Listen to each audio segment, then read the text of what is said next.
What is going on, dwellers? This is the Fallout Handbook coming at you with a brand new video. How's everyone doing today?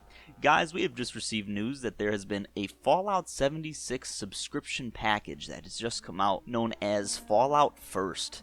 I'm going to share my opinion on this. As you can see, there's Fallout 76 gameplay going on in the background. I have been playing a little bit, at least a little bit more, recently, but I have mixed views on this. I think the community has mainly negative views on it, extremely negative views. They have not been, they've been very open about that.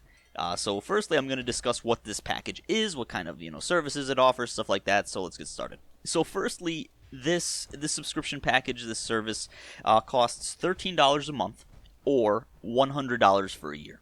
Now, it sounds like a lot, and personally, I do think it is quite a bit. I don't think that, it's appropriately priced. But for what you get, if you were already spending money on the game, this is a steal. This is kind of for, people who are already pay-to-play players, rather. This is for people who, were buying atoms from the Atom Shop, and I guess that really was all you could spend your money on. So this would be a good deal only for people who are already buying atoms, because for $13 a month, you get 1,650 atoms, which I think is about $17 worth. So you get that, and that alone would be worth it. But you also get private worlds, which is what everybody has been asking for. So these private servers, essentially, you go in, I think you can have up to 7 people in there, and you can just basically play Fallout, classic Fallout. It's just you in the world doing quests, doing your thing, whatever. I'm gonna get into the problems of that in just a second here, but aside from that, you get a scrap box, which I've been wanting for the entirety of my gameplay of Fallout 76. I've wanted a scrap box or just something of the sort for so long. So essentially, how Fallout 76 works is you have a stash box, and you can only store up to 800 weight in there. And so that truthfully has been the biggest strain on my gameplay, that stash box. So if I could just have a scrap box, that would make the game infinitely better for me. I promise you, I cannot stress this enough. Just that one scrap box alone would change the game for me. So we'll talk about the problems with that in just a second as well.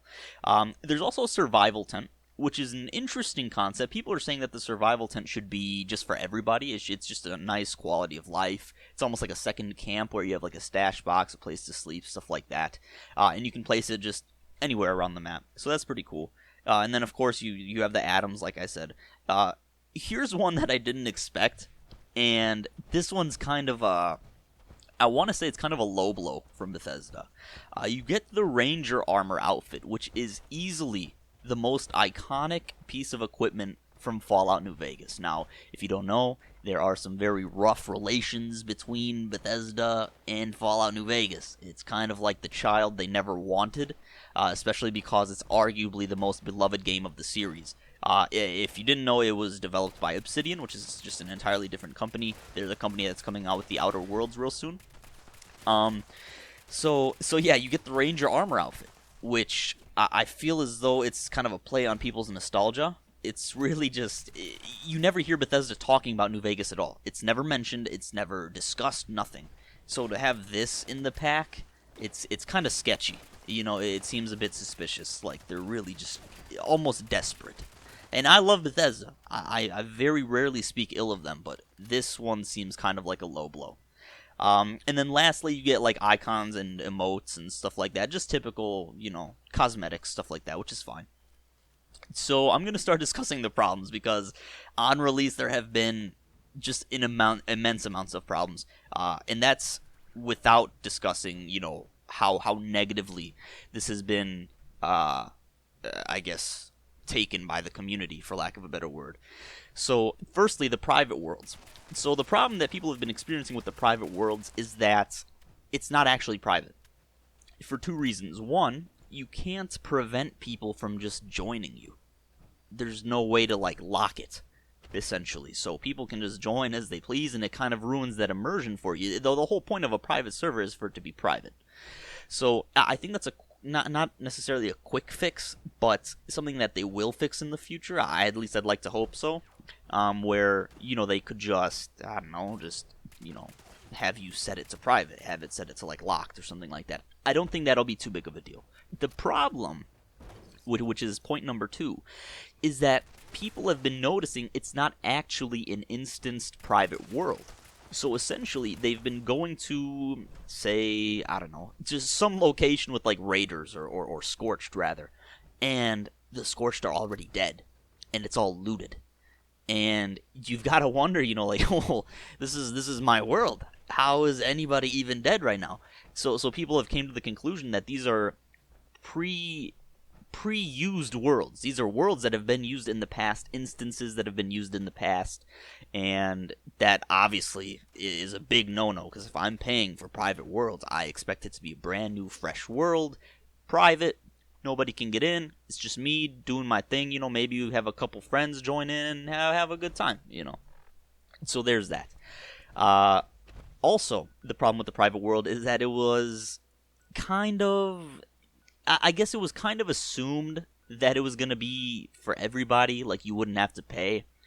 But I can see why they would charge. Like even Minecraft charges for private world. It's called Realms. So it's not just Bethesda. They're kind of just going with the flow of the industry. With like microtransactions and stuff like that. But they kind of went about this one a bit wrong, in my opinion. And then moving on to the scrap box, this one it's pretty bad.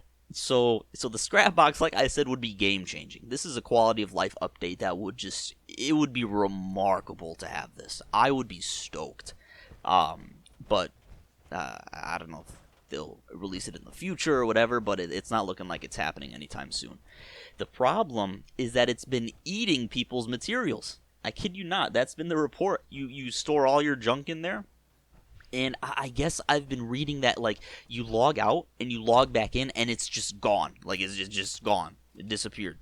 And all your junk is gone. All your materials that you've worked so hard for. Which obviously is a huge, huge issue, a huge bug. And it's not exactly, like, it's not fixable. Like, what are you going to do? Like, return all the junk? Nobody knows how much junk they have. So that's actually a really big issue in my opinion. And hopefully they get that resolved. As for everything else, I mean, I've already kind of addressed my opinions on there. The atoms are actually a good deal regarding this package. Other than that, I mean, the survival tent is nice. It's like a quality of life update. Like I said, I feel like other people should have it. The ranger armor outfit, a little bit of a low blow, especially with the Outer Worlds coming out soon. Obsidian is having their kind of their moment after a decade of being in the shadow of Fallout New Vegas. And then the icons and emotes I think are appropriate. That's fine. So the last thing I'd like to address is just the package as a whole. I just remember distinctly, and I think everybody remembers distinctly, Pete Hines at E3 when they announced Fallout 76. He said, every single thing that we release after the game, all DLCs, all add-on content, everything will be free. He said that. And that's like a pretty...